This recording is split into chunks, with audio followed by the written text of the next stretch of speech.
Assalamualaikum warahmatullahi wabarakatuh. Nama saya Sabrina Irsalina Valiandra, nomor absen 34. Di sini saya akan menjelaskan singkat mengenai komunitas suku Dayak Hindu-Buddha Bumi Segandu Indramayu. Suku ini biasa disebut suku Dayak Losarang atau suku Dayak Takmat, yaitu adalah sekelompok komunitas lokal yang mempercayai suatu ajaran bersama dan menetap di Desa Krimun, Kecamatan Losarang, Kabupaten Indramayu, Jawa Barat. Suku ini tidak memiliki kaitan dengan suku Dayak di Kalimantan. Penamaan komunitas mereka yang panjang pun bukan tanpa alasan. Kata suku diartikan sebagai kaki yang membantu manusia untuk berjalan ke tujuannya masing-masing, sesuai dengan kepercayaan dan keyakinannya sendiri. Kata Dayak berasal dari kata ayak atau ngayak, yang berarti menyaring atau memilah. Maksud dari kata tersebut adalah manusia harus bisa memilih dan memilah mana yang baik dan mana yang benar. Sementara itu, kata Hindu memiliki arti bahwa setiap manusia dilahirkan dari rahim seorang ibu. Kata Buddha berasal dari kata Buddha, yang berarti telanjang. Seluruh manusia, menurut kepercayaan mereka, diartikan sebagai makhluk yang terlahir telanjang. Adapun kata Indramayu mengandung pengertian berarti inti, dharma artinya orang tua, dan ayu bermakna perempuan. Makna filosofinya adalah bahwa ibu atau perempuan merupakan sumber hidup, karena dari rahimnya lah semua manusia dilahirkan. Itulah sebabnya menghormati kaum perempuan sangat dijunjung tinggi oleh komunitas kepercayaan ini. Hal itu tercermin dalam berbagai aktivitas keseharian mereka. Berbicara mengenai latar belakang komunitas ini, tidak lepas dari riwayat hidup pendirinya, yaitu Pangeran Takmat Diningrat, yaitu seorang guru pencaksilat dan sebagai pemilik padepokan perguruan silat tersebut. Kepercayaan ini sudah ada sejak tahun 1970-an. Yang dimana si Takmat ini sejak masa mudanya sudah memiliki perbekalan ilmu diri silat dan ilmu kebatinan. Konsep-konsep ajaran ini tidak didasarkan pada kitab suci, aliran kepercayaan, agama, maupun akar budaya tertentu. Mereka berusaha mencari pemurnian diri dengan mengambil teladan sikap dan perilaku tokoh pewayangan Semar dan Pendawa Lima yang dianggapnya sangat bertanggung jawab terhadap keluarga. Sejatinya mereka merupakan suku tanpa identitas. Bagi mereka, identitas dengan tampilan dan baju yang digunakan merupakan identitas sebenarnya. Kemanapun mereka berpergian, hanya celana hitam putih yang mereka kenakan. Dan bagi mereka, identitas mereka ada dalam diri mereka. Perkenalkan, nama saya Ronald King Saldi, absen 33 dari kelas 12 IPS 1. Terdapat komunitas yang menamakan dirinya sebagai komunitas Dayak, atau lebih lengkapnya komunitas Dayak Hindu-Buddha Bumi Segandu Indramayu. Saya akan membahas unsur-unsur kearifan lokal. Unsur kearifan lokal yaitu ada makna di balik nama. Suku Dayak Indramayu sama sekali tidak ada hubungannya dengan suku Dayak yang ada di Kalimantan. Meski mereka menggunakan nama dan berpenampilan layaknya suku Dayak yang berada di Kalimantan. Namun mereka merupakan bagian dari Wong Dermayu atau penduduk Indramayu yang pada umumnya menggunakan bahasa dengan dialek Jawa Cirebon. Dalam aspek bahasa dan ras, ciri khas biologis mereka tidak banyak berbeda dengan Wong Dermayu lainnya. Perbedaan dengan kebanyakan orang Indramayu lainnya terletak pada adat istiadat, kepercayaan, serta penampilan yang mereka jalankan, serta perlihatkan dalam kehidupan sehari-hari. Stigmasi sesat. Awal mula dari suku Dayak Indramayu adalah suatu perkumpulan yang bernama Jaka Utama yang terbentuk di awal dekade 1970-an. Perkumpulan ini merupakan sebuah pergerakan masyarakat yang dipimpin oleh Ki Takmat dengan tujuan memperbaiki moral masyarakat serta menjaga kelestarian lingkungan.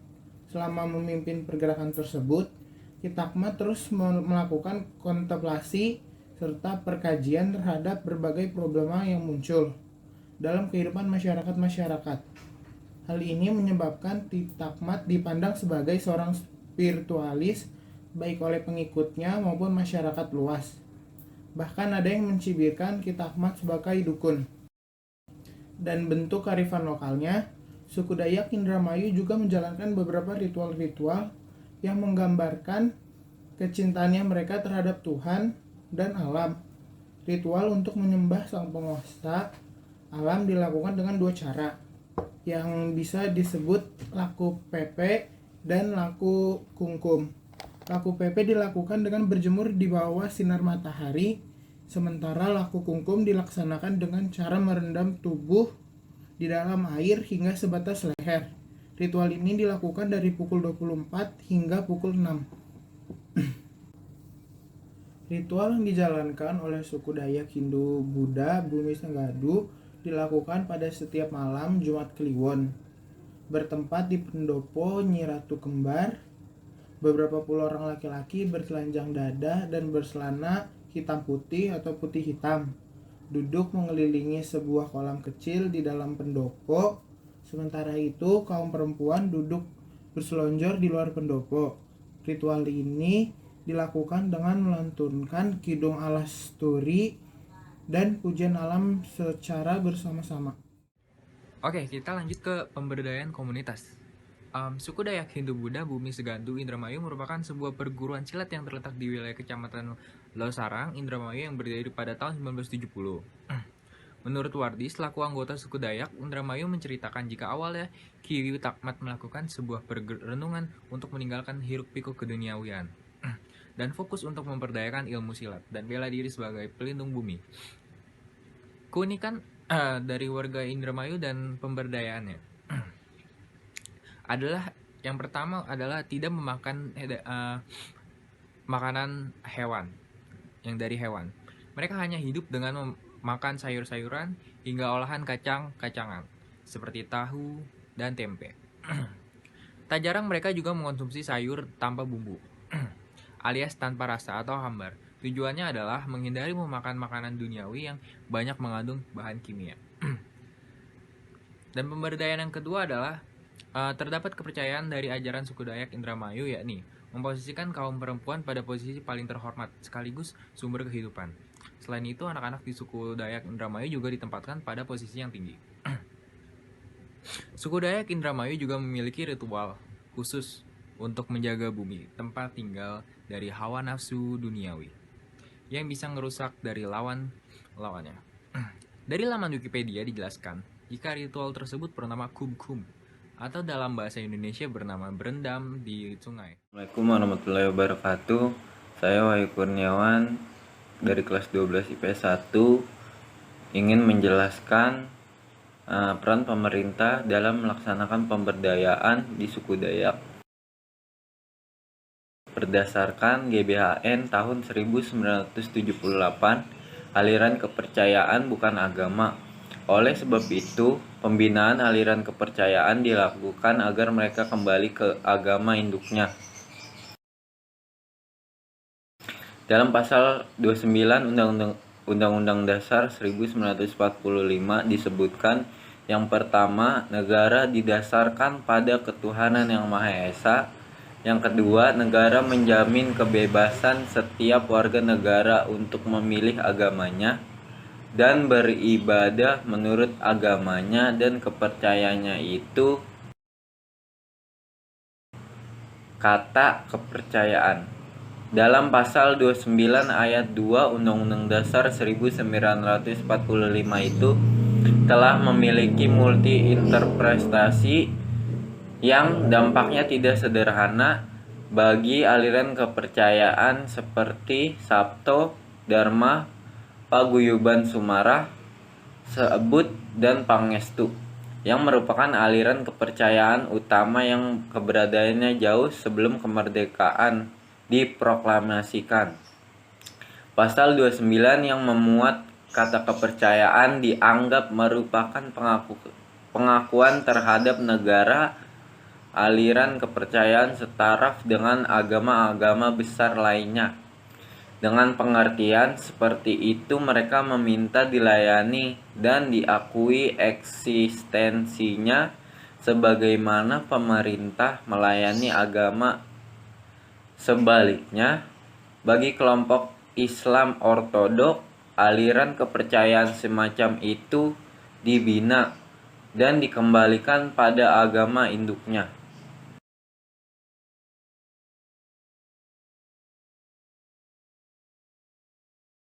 Assalamualaikum warahmatullahi wabarakatuh. Nama saya Rayhan Aulia Rahman, absen 32. Di sini saya ingin menjelaskan cara partisipasi komunitas dalam melakukan pemberdayaan kearifan lokal, yaitu dengan cara ritual. Ritual dijalankan oleh anggota suku Dayak Hindu-Buddha Bumi Segandu yang dilakukan pada setiap Jumat Kliwon dan bertempat di pendopo Nyi Ratu Kembar. Beberapa puluh orang laki-laki bertelanjang dada dan bercelana putih hitam duduk mengelilingi sebuah kolam kecil di dalam pendopo. Sementara itu, kaum perempuan duduk berselonjor di luar pendopo. Ritual diawali dengan melantunkan kidung, alasturi, dan pujian alam secara bersama-sama. Selesai melantunkan kidung dan pujian alam, Takmat Diningrat memberikan cerita pewayangan tentang kisah Pendawa Lima dan guru spiritual mereka, yaitu Semar. Usai paparan wayang, Takmat memberikan petuah-petuah kepada para pengikutnya. Paparan wayang ini berlangsung hingga tengah malam. Jadi begitu cara anggota suku Dayak Hindu-Buddha melestarikan kearifan lokalnya. Sekian dari saya. Terima kasih.